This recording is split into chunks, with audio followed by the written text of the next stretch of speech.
जय Sai Ram. Welcome to Sai Baba the living god and his divine blessings channel. Baba की कृपा से आज आपको एक बहुत ही सुंदर बाबा का अनुभव सुनाने जा रही हूँ। तो हुआ ये कि ये जो डिवोटी हैं वो उन दिनों बाबा को मानती नहीं थी उतना। हाँ, हालांकि बचपन से पूजा पाठ होती आई थी, साई बाबा को जानते थे, but she was not that way aware of Sai Baba. तो उन दिनों की बात है, उन्हें कोई पसंद थे और उनसे वो शादी करना चाहती थी, पर इनके घर वाले बहुत स्ट्रिक्ट थे, इनकी बातों को नहीं समझ रहे थे और इनके घर पर बहुत ज़्यादा रेस्ट्रिक्शंस भी थे बहुत सी चीज़ों को लेकर।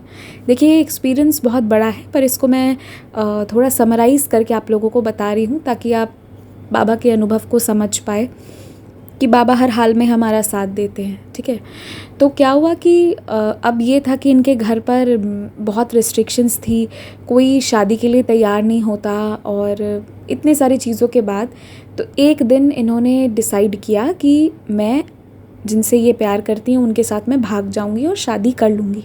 और वाकई में वही उन्होंने किया। उन्होंने अपना सिम फेंक दिया था, वो जिनसे प्यार करती थी उनके साथ वो चली गई एंड उन्होंने बहुत दूर, वो लोग तकरीबन 200 किलोमीटर दूर कहीं चले गए एंड वहाँ जाकर उन दोनों ने शादी कर ली। इधर इनके घर वालों ने पुलिस में कंप्लेंट फ़ाइल किया कि ये कहाँ चली गई है, और क्योंकि उनके घर वाले इनके घर वाले कोई तैयार नहीं होते थे, बहुत स्ट्रिक्टनेस था, बहुत चीज़ें थी, समझ नहीं रहे थे ये लोग। तो यही डिवोटी के घर वालों ने, ये लेडी हैं, तो मतलब ये लड़की हैं, तो इनके घर वालों ने इनके हस्बैंड के अगेंस्ट में कंप्लेंट फ़ाइल कर दी कि एक तो वो मिसिंग थे ऑलरेडी, बट उनके अगेंस्ट में एक कंप्लेंट फ़ाइल कर दी गई कि वो किसी लड़की को भगा कर ले गए हैं। ये सारी चीज़ें हो गई और इधर ये लोग उस मेन जगह से 200 किलोमीटर दूर कहीं आ गए थे जहाँ ये दोनों रहना शुरू कर दिए। अब यहाँ एक चीज़ ये थी, यहाँ रहने लगे, यहाँ शादी भी कर ली, सब कुछ हो गया और इनके एक फ्रेंड ने इनको बाइक भी दे रखा था कि तुम ऐसे कैसे, मतलब नई जगह जा रहे हो, कैसे जा पाओगे, कैसे मैनेज करोगे।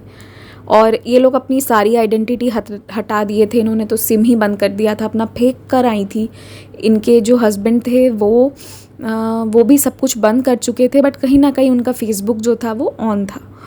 अब क्या हुआ, यहाँ आने के बाद क्योंकि इनकी फ़िनेंशियल कंडीशन बहुत स्ट्रॉन्ग नहीं थी, तो यहाँ एक प्रॉब्लम अब इनके साथ ये था कि भाई आपके खर्चे जो हैं वो तो रोज़ होंगे, पर इनकम जो है वो नहीं हो रही है, तो इनको अब पैसों की ज़रूरत थी। इनके हस्बैंड अब काम ढूंढना शुरू करने वाले थे। तो एक दिन ये लोग दोनों जो शहर से 200 किलोमीटर दूर जहाँ आके रुके हुए थे, वहाँ इनके हस्बैंड के फ्रेंड्स का फ़ोन आया कि कल एक बर्थडे पार्टी है और तुम्हें भी इनवाइट किया जा रहा है, तुम्हें आना पड़ेगा। तो इनके हस्बैंड ने समझाया अपने फ्रेंड्स को कि मैं इसे यहाँ ऐसे अकेले छोड़कर नहीं आ सकता हूँ इस वक्त, क्योंकि बहुत परेशान हैं हम लोग और ये एक नया जगह है, यहाँ ये अकेले नहीं रह सकती है। She is not aware of the environment here. तो उसके बाद ये सब बताने के बाद उनके फ्रेंड्स जो हैं वो भी मान गए। हालांकि उनके एक फ्रेंड ने बहुत ज़िद करी थी कि तुम आ जाओ ना, किसी को पता नहीं चलेगा, पर सर ने मना कर दिया था। फिर अगले दिन जिस दिन पार्टी थी, तो ऑब्वियसली वो पार्टी में तो नहीं गए, पर वो वहाँ जहाँ रहते थे वहाँ वो काम खोज रहे थे और आसपास इधर उधर ऑलमोस्ट वो 2 घंटा काम खोज रहे थे कि कोई काम मिल जाए जो मैं कर लूँ, जिससे कि हमारा गुजारा होता रहे। और फिर वो 2 घंटों में वापस घर आ गए। 1.5-2 घंटा लगभग वो खोजने बाहर गए थे। अब जब वो वापस आए तो उनके एक फ्रेंड जो थे, उन्होंने उन्हें कैसे तो फेसबुक के थ्रू या कहीं से मैसेज किया और बताया कि जो बर्थडे पार्टी हुई थी वहाँ पर बहुत बड़ा झगड़ा हो गया, बहुत बड़ी लड़ाई हो गई और उस लड़ाई के वजह से किसी का मर्डर हो गया और उस मर्डर के आरोपियों में तुम्हारा नाम भी है। अब ये सुन के तो ये लोग शॉक्ड कि ऐसा कैसे हो गया, मतलब इनके हस्बैंड जो थे वो वहाँ गए नहीं थे। पर यहाँ एक चीज़ आपको नोटिस करने की है कि बाबा की इतनी कृपा थी कि इनके हस्बैंड ने ये डिसीजन लिया था कि नहीं, मैं वहाँ थोड़ी देर के लिए भी बर्थडे पार्टी में नहीं जाऊँगा, क्योंकि अगर ये चले गए होते, फिर इन्होंने कुछ की होती या नहीं की होती, तब तो पक्का इन पे ही आता। अब इनके ऊपर ऑलरेडी एक चार्ज था लड़की को भगाने का, ऑलरेडी वो पुलिस ट्रेस कर रही थी, जिसका पता, इन लोगों का पता अभी तक चल नहीं पा रहा था पुलिस को। उसके ऊपर से अब एक मर्डर का चार्ज आ गया, और जिस समय इंसान ऑलरेडी एक चीज़ को लेकर गिल्टी है, तो उस समय उस पर और भी चार्जेस लगा सकते हो आप, बिंदास लगा दो, और उसको क्रिमिनल ठहराना उस वक्त के लिए थोड़ा आसान हो जाता है। तो ये चीज़ उनके हस्बैंड के साथ हो रही थी। तो इन्होंने ये चीज़ बताई कि मेरे हस्बैंड जो हैं वो 2 ही घंटों में वापस आ गए थे, और 2 घंटे में कोई वापस कैसे आ जाएगा, मतलब 200 किलोमीटर दूर जाएगा, फिर मर्डर करेगा, फिर वापस आएगा, नॉट पॉसिबल। और वो भी सिर्फ एक बाइक थी उनके पास, मोड ऑफ ट्रांसपोर्टेशन का। तो ये वाली चीज़ उनके साथ हुई। तो उन्होंने फिर उनके फ्रेंड के बताने पर उन लोगों को लगा कि ये क्या बोल रहा है, मैं तो वहाँ था ही नहीं। इन लोगों ने एक न्यूज़पेपर चेक किया, तो पहले वाले न्यूज़पेपर में तो इन्हें कुछ ऐसा नहीं मिला, पर दूसरे वाले न्यूज़पेपर को चेक किया तो मर्डरर में सबसे पहला नाम इनके ही हस्बैंड का डाला गया कि इन्होंने ही जो है वो मर्डर करी है। अब ये देखने के बाद तो ये लोग का, मतलब कह लीजिए कि पूरा दुनिया हिल गया कि ये क्या हुआ है। मतलब अभी एक परेशानी ख़त्म नहीं हुई है, घर वालों को देखना, घर वालों को जवाब देना, पुलिस कंप्लेन, ब्ला ब्ला ब्ला, और अब ये नया चीज़ आ गया, और ये वाली चीज़ एक ऐसी चीज़ आ गई है, मतलब जिसका क्या ही बोला जाए। मर्डर चार्ज ही लगा दिए हैं, और टॉप में नाम लिखा हुआ है, और उस पार्टी में नाम लिखा हुआ है जिस पार्टी में वो गए ही नहीं थे। इसके बाद थोड़े समय तक ये लोग छुपते रहे पुलिस से, लेकिन फिर उसके बाद इन्हें लगा कि एक ना एक दिन पुलिस को, घर वालों को, सबको फेस करना होगा, हमें कभी ना कभी तो फेस करना ही पड़ेगा ना। तो इन्होंने कहा कि चलो अब चलते हैं, अब जाना ही पड़ेगा, क्योंकि अगर आज फेस नहीं करेंगे तो कल को ये सिचुएशन आएगी, और शायद अगर देर करेंगे तो जस्टिस भी ना मिल पाए। तो ये प्लान करके ये लोग सोचे कि चलो अब हम वापस जाते हैं, पुलिस को भी सब कुछ बताते हैं, और घर वालों से भी मिलते हैं, जो भी सारा सब सच्चाई है वो बताना पड़ेगा। अब जब ये लोग वहाँ शहर में गए वापस, तो सबसे पहले इनके हस्बैंड पर लड़की भगा के ले जाने वाला जो चार्ज लगा था, इनके घर वालों ने लगाया था। तो उसे जाकर इन्होंने क्लियर किया कि ऐसा कुछ भी नहीं है, पुलिस को बताया, वो सारी चीज़ें हटा दी गई। लेकिन इसके बाद ये हुआ कि इनके हस्बैंड को मर्डर के आरोपी ठहराकर अरेस्ट कर लिया गया। अब ये बहुत परेशान हो गई कि भगवान ये क्या हो रहा है। जो शुरू में वो लोग आए थे, और जब तक वो पुलिस के पास गए, तो ये इन कुछ 5-10 दिनों में वो जब अपने ससुराल में रह रही थी, जब तक उनके हस्बैंड अरेस्ट नहीं हुए थे, तब तक ससुराल वाले तो बहुत ही अच्छा व्यवहार करते थे, अच्छे लोग लगते थे, अच्छे से बातें करते थे, सब कुछ सही चल रहा था। लेकिन इनके हस्बैंड के अरेस्ट हो जाने के बाद इनके ससुराल वालों का रंग बदलने लगा। वो इन्हें दिन दिन भर खाना नहीं देते थे, शाम के 4 बजे पहला आहार मिलता था दिन का, और इनके साथ धीरे धीरे बहुत बोलने लगे, बहुत बदतमीज़ी करने लगे, इन्हें बहुत टॉर्चर कर देते। और अगर इनके हस्बैंड का जेल से फ़ोन आता तो मैक्सिमम 5 मिनट के लिए आता, जिसमें 2 या 3 मिनट तो ये रोती ही रह जाती थी, और फिर 5 मिनट में फ़ोन काट दिया जाता था। ये भी होता था, और दूसरा ये था कि अगर हफ्ते में 1 दिन मिलने के लिए भी गए तो इनके ससुराल वाले वहीं खड़े रहते थे, इस तरीके से खड़े रहते थे कि ये कुछ बता भी नहीं सकती थी अपने हस्बैंड को कि वो लोग कैसा बिहेव कर रहे हैं। और इनके ससुराल वालों का बिहेवियर इनको लेके इतना बुरा था कि इन्होंने ये लिखा कि शायद जो घर पर जूठा साफ़ करने जो काम वाली बाई आती है ना, झाड़ू पोछा करने, उनकी हालत भी ऐसी नहीं होती होगी जैसी मेरी हाल कर दी थी। मेरे पास 1 रुपये नहीं थे कि मैं कंघी कर सकूं, मेरे पास कंघी नहीं था, मेरे पास कपड़े नहीं थे, बहुत ही मिनिमम सामान लेकर ये लोग चले थे एंड वापस आए थे। तो इनके पास कुछ नहीं था, कह लीजिए एक सिंदूर होगा और क्या होगा पता नहीं। तो मतलब इतना बदतमीज़ी, इतना बुरा बिहेवियर इनके साथ करने लगे कि अब इनके बर्दाश्त के बाहर चीज़ें होने लगी। और जब ऐसा होने लगा तो ये बहुत परेशान होकर एक दिन अपने मम्मी पापा को फ़ोन करके बोली कि ये लोग मेरे साथ बहुत बदतमीज़ी कर रहे हैं, मैं यहाँ नहीं रह पाऊँगी। क्योंकि ये जिस घर से आई थी वहाँ पर इन्हें बहुत मतलब इनका केयर था, ये कभी वहाँ काम नहीं करती थी, और जो भी खाना पीना है वो सब टाइम से मिल जाता था, वो सब का दिक्कत नहीं होता था। लेकिन यहाँ ससुराल में तो ज़िंदगी ही बदल दी गई थी, सब कुछ गलत हो गया था यहाँ।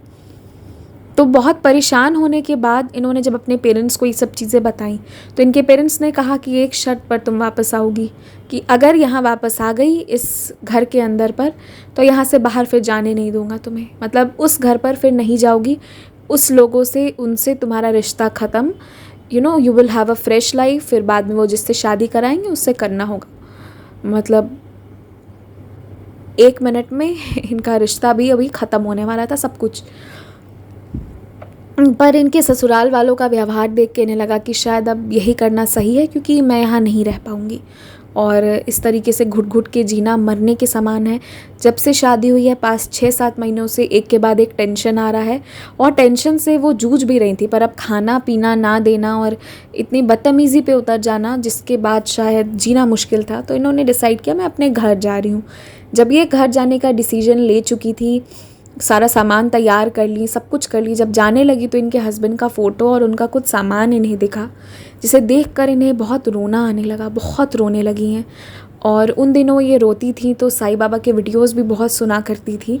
हालांकि ये बचपन से साईं बाबा को जानती थी, पर इतना उनका फॉलो नहीं करती थी, उतना मानती नहीं थी। जैसे बाकी भगवान जी, वैसे ही साईं बाबा को भी ये जानती थी, इससे ज़्यादा कुछ नहीं था।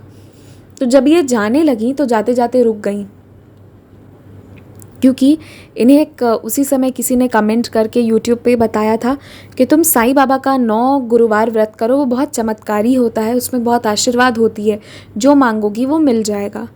तो इन्होंने अपनी सासू माँ से कहा कि मुझे प्लीज़ एक साईं बाबा का फ़ोटो ला दीजिए। तो इनकी सासू माँ ने उनको एक फ़ोटो दिला दिया, बाबा की एक छोटी सी मूर्ति दिला दी।